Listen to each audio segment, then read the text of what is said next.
Today, the Supreme Court rejected to hear an appeal that could have challenged the court's ruling that legalized same-sex marriage. You'll remember 10 years ago in Obergefell versus Hodges, the Supreme Court ruled that the right to marry was guaranteed to same-sex couples. Soon after, Kim Davis, a county clerk in Kentucky, refused to issue same-sex marriages. She appealed to the law, but today the Supreme Court rejected that appeal.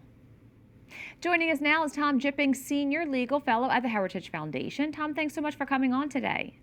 Thank you for having me. First, could you walk us through the appeal and what happened at the Supreme Court today? Well, Kim Davis was a county clerk in Kentucky and refused to issue same-sex marriage licenses. She was dealt with in the legal system and appealed her case to the Supreme Court. Some expected that the Supreme Court would use this case to revisit whether the Constitution protects the right to same-sex marriage. I don't believe this case was suited for that purpose, so I wasn't surprised that the Supreme Court chose not to consider or to review her case. Now, Kim Davis argued she was exercising her religious liberty. How does the church define the proper boundaries between religious freedom and governmental authority?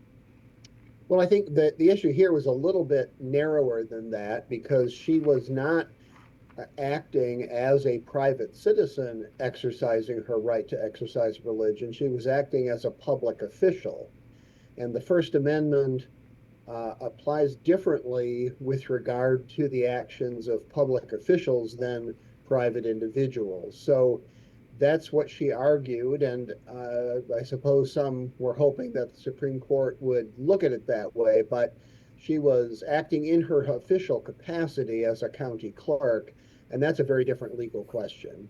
Are there currently any other cases that could reach the Supreme Court that would reverse Obergefell versus Hodges? No.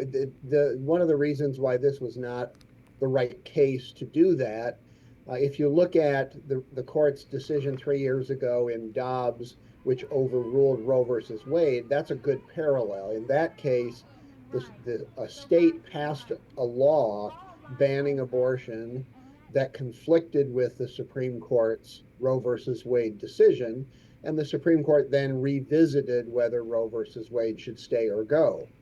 Here, a legislature would have to do the same thing. You'd have to have a legislature pass a law banning same-sex marriage. That would conflict with the Supreme Court's precedent in Obergefell, and then the Supreme Court would have to decide whether to revisit Obergefell as a precedent. The case involving Kim Davis didn't match any of those characteristics. It wasn't like that at all.